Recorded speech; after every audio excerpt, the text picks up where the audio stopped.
jardin. À l'aide d'un broyeur de végétaux, on va réduire en copeaux de fines branches fraîchement coupées pour les étendre en fines couches sur le sol du jardin et notamment du potager.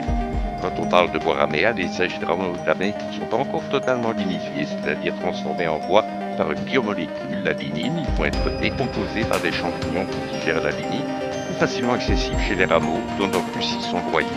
Ce faisant, les champignons vont capter beaucoup d'azote du sol. Il faudra compenser ce phénomène en rajoutant des matières azotées telles que le foin, de l'herbe ou des déchets de légumes. Ne pas incorporer BRF au sol, mais sans servir de paillis en couche plus ou moins de 5 cm, va lui permettre de se décomposer lentement et d'éviter ses freins d'azote.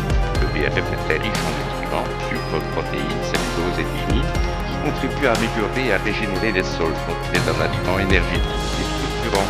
Le BRF stocke énormément d'eau et l'humus qui en résulte en fait de même. Le BRF favorise la croissance de champignons qui vivent en symbiose avec les racines des plantes à qui ils fournissent, en échange de sucre, des minéraux et des antibiotiques. Le BRF apporte donc de nombreux avantages. Il augmente la résistance des plantes aux gènes, mais aussi à la sécheresse. Il réduit la croissance des adventices et des vertes.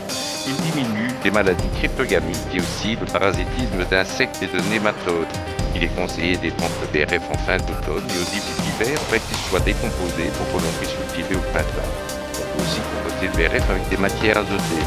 La technique du BRF trouve son origine au Canada où l'abondance des déchets issus de l'industrie forestière a suscité des recherches sur leur utilisation en agriculture comme amendement organique et a donné des résultats intéressants tant en termes de structure des sols que de fertilisation.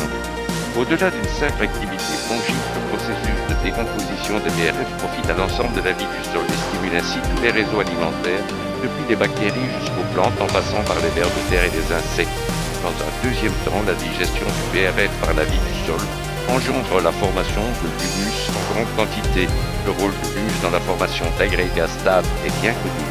Il est un facteur essentiel de la stabilité des sols à long terme, de leur fertilité et de leur capacité à stocker l'eau et des nutriments. Alors à la vue de tous ces bienfaits, il n'y a qu'une chose à dire, à nos broyeurs.